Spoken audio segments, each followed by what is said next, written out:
Welcome back to Houston Life. With the high Jewish holiday of Rosh Hashanah, the Jewish New Year, right around the corner, many local families are planning a special menu where round challah bread will surely be part of it. And to show us how to make this bread and the symbolism behind this shaped bread, we're joined by Riana Sherman, co-owner of Houston Catering Concepts. And for those who aren't Jewish, explain why we do what we do here. All right, so we do a lot here, but I thought we'd start with a little song and dance to get us in the mood for Rosh Hashanah. I used to be a preschool principal, so if you'll kind of mock me, I'll do the singing. Are you ready? Okay. All right. Apples, apples, honey, honey, they're so yummy in my tummy. Apples, apples, honey, honey. Yay! Oh. It's Rosh Hashanah. Yay! It's Rosh Hashanah. So Rosh Hashanah is like the Super Bowl of the Jewish year. It is the new year. It is a time for new beginnings, and it is a time for repenting, and it is a time for moving forward, which is why we make the round challah.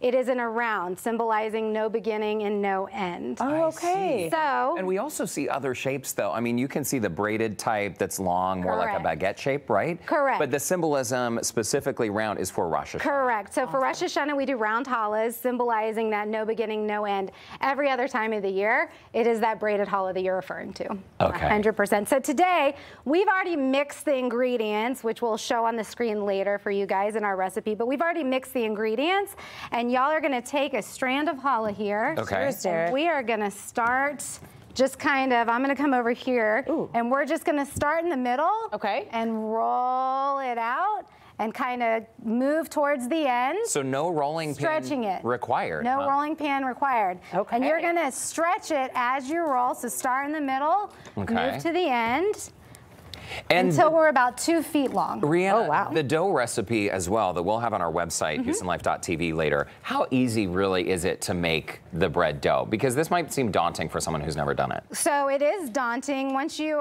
make it over and over again, which most people do on a Friday night, it becomes second nature.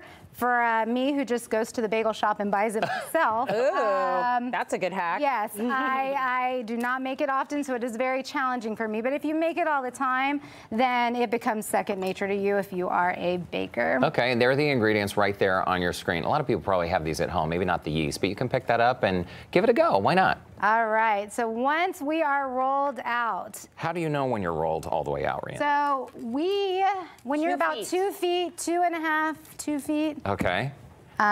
which we're getting there. Oh, gonna we're keep so rolling. close. Yeah. Roll So better. close. You know, it's live relaxing. TV. And the dough feels nice and chilled. It's nice and It cold. feels very Very therapeutic here. I want to put this right? around my neck. It's like the Britney Spears boa constructor. Exactly, and it's the same color. Okay. Okay. All right, so you are gonna take, once you are, you're gonna take your strands, and you're gonna kind of plop one in the middle like a snake. Okay. It's not long enough, Riana. Come on. You can keep rolling, Derek. Okay. Yeah, you can Okay. keep rolling. Sorry, I was held back. He's the youngest. It's okay. He's the youngest. Sorry, We just did I'm the see youngest that. of 3. And the oldest here. I'm listening. I've got The oldest child is the overachiever. You're gonna tuck in that corner, Okay. and we're just gonna go around. Okay. And you're just gonna keep going around. Okay. I am going to catch up. Come on. You will catch up. And once you get to that end, you're gonna squeeze it a little on the end. Okay. And kind of tuck it under. Okay. And then give it a little fist bump on the edge. Tuck it under. And then that is what your challah looks like. And Gorgeous. pop it in the oven and bake it. And There you are. oh, there you go, you caught up. Yeah, You I did it. You did it. Youngest children aren't totally used. Yeah, look at that. That really is beautiful. It's gorgeous. And so even, Riana, if someone doesn't roll it out perfectly to like 2.5 feet, it's still gonna work out, right? Correct, 100%. And you know what? Once they go in the oven, they all taste the same Yum. with that batch. So if you want to rip Beautiful. a piece off that, I don't know Really? if you try things, but that is what the final product looks like. Okay. And at the bakery, the Bagel Shop Bakery, which we have 2 locations, one on Hillcroft and Braeswood, and one in the Bel Air area. At those locations, we do multiple flavors. So Derek, I think you took the plain. Oh my gosh. And Tessa, I think you took the apple cinnamon. Okay, it smells amazing. It smells amazing. Wow. And is that standard? You'll have 2 different flavors, or do people just do it? We also have raisin and sesame seed and everything seasoning. And we do a rainbow for the kids. We do a sprinkle, chocolate chip. So we do all of that for Rosh Hashanah, but also all year long in our braided challahs. You know what I love about challah bread?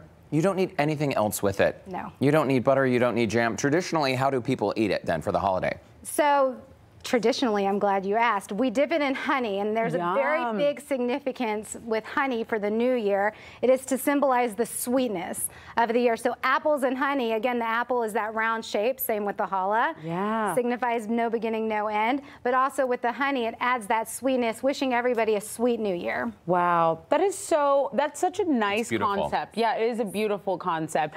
And what is this deliciousness I'm smelling? It smells so good in here. Awesome. This is brisket. This is our Jewish brisket. Yes, it is amazing. And typically for major Jewish holidays, brisket is served. So this one has your carrots and potatoes, and we are leaving it here for you guys to eat for lunch. That is amazing. So now, as Texans, we always think brisket, barbecue, tailgates, whatever. But the Jewish culture, I mean, you said it's a rite of passage, really. If you can cook a good brisket.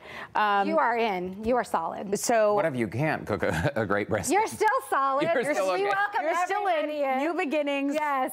Okay. And everybody can learn, and our chef actually made this one. And just follow their chef. He does a great job, yes. A great job with our Jewish You can always order it if you can't 100%. make one at home. Riana, this was really cool. Yes, Thank you. I'm so glad Delicious. you guys did a great job rolling your challah. Well, we had a great teacher, and we loved the song. I love that you were formerly a principal. I was a former principal, and now I'm slinging challah, and I love every minute of it.